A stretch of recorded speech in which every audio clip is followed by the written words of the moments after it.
Jóvenes, buenas tardes. El tema que vamos a estudiar el día de hoy es dislipidemias.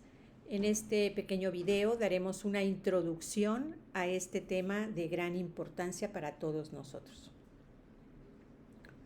Empezaremos definiendo el término y recurriendo a su etimología, es decir, al origen de esta palabra. Esta palabra está constituida por varios términos, digamos. Un prefijo que es dis, que significa mal, difícil, alteración. Lipid, que obviamente nos remite hacia este grupo de biomoléculas que son los lípidos.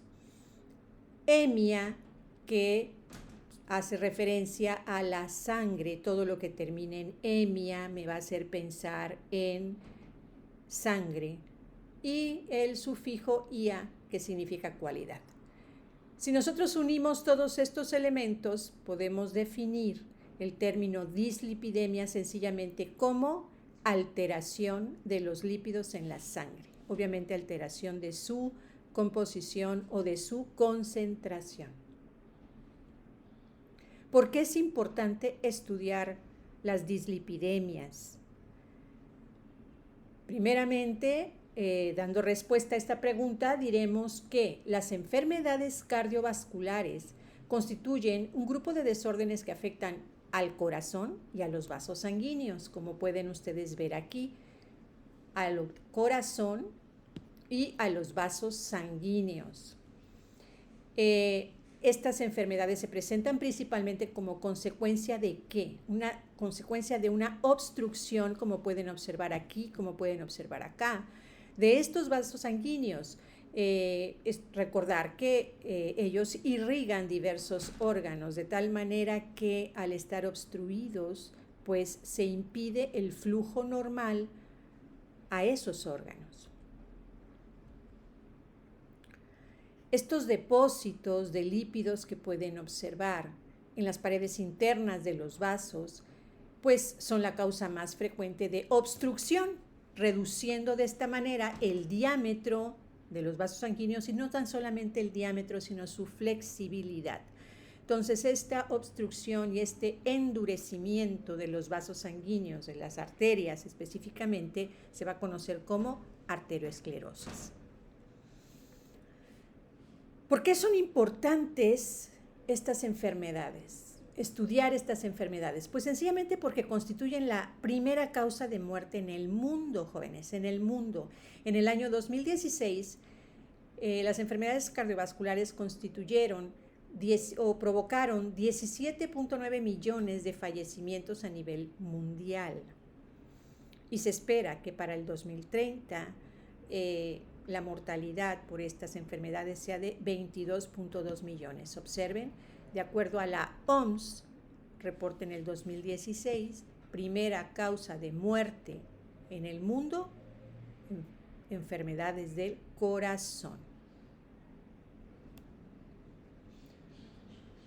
Y es importante estudiarlas porque no solamente constituyen la primera causa de muerte en el mundo, sino vean, en nuestro país, en México, de acuerdo a la encuesta de salud y nutrición, la ENSANUD 2018, vean ustedes quién lleva el primer lugar como causa de muerte, las enfermedades del corazón, tanto en los hombres como en las mujeres.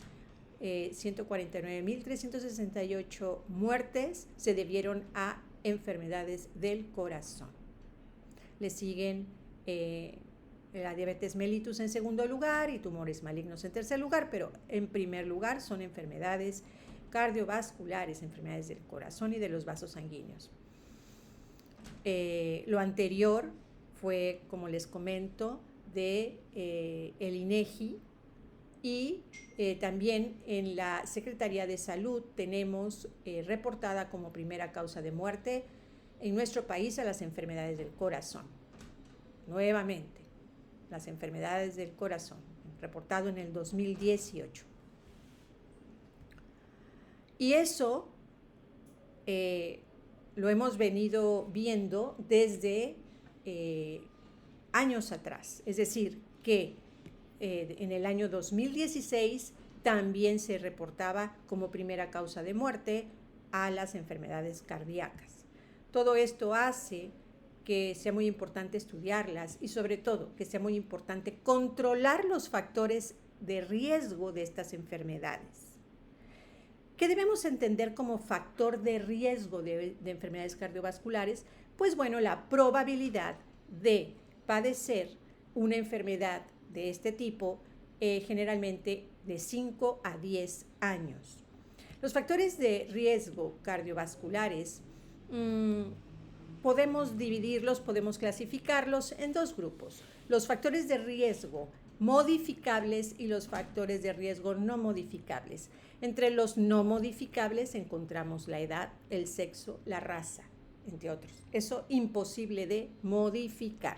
Sin embargo, existe un gran número de factores de riesgo modificables, es decir, que están en la persona, que están en cada uno de nosotros, controlar, modificar, atenuar esos factores de riesgo si es que los tenemos.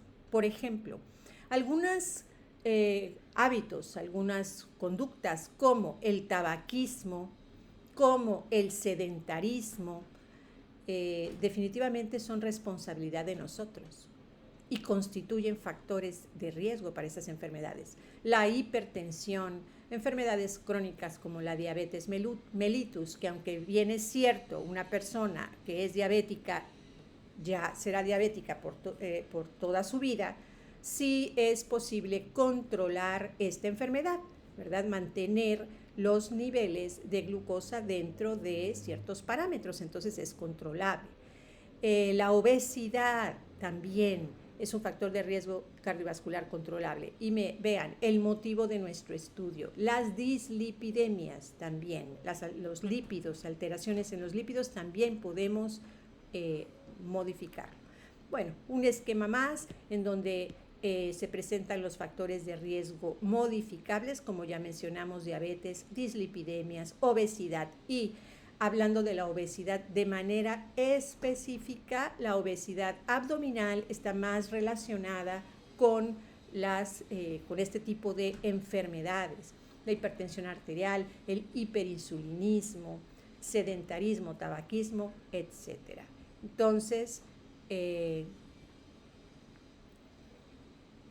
para comprender, finalmente diremos que para comprender la fisiopatología de estas enfermedades, pues es indispensable que conozcamos, que estudiemos a estas biomoléculas que son uno o que constituyen uno de los factores de riesgo, es decir, los lípidos. Nosotros en bioquímica básica ya conocimos la estructura química de lípidos como triglicéridos, colesterol, fosfolípidos que se encuentran circulando por la sangre. Y bien estudiamos también que estos lípidos no lo hacen solos, sino lo hacen unidos a fracciones de proteína, constituyendo las llamadas lipoproteínas. Las estudiamos, los kilomicrones, las VLDL, LDL, HDL. Entonces, todo eso se estudió en bioquímica básica y ahora en metabólica es muy importante conocer sus metabolismos.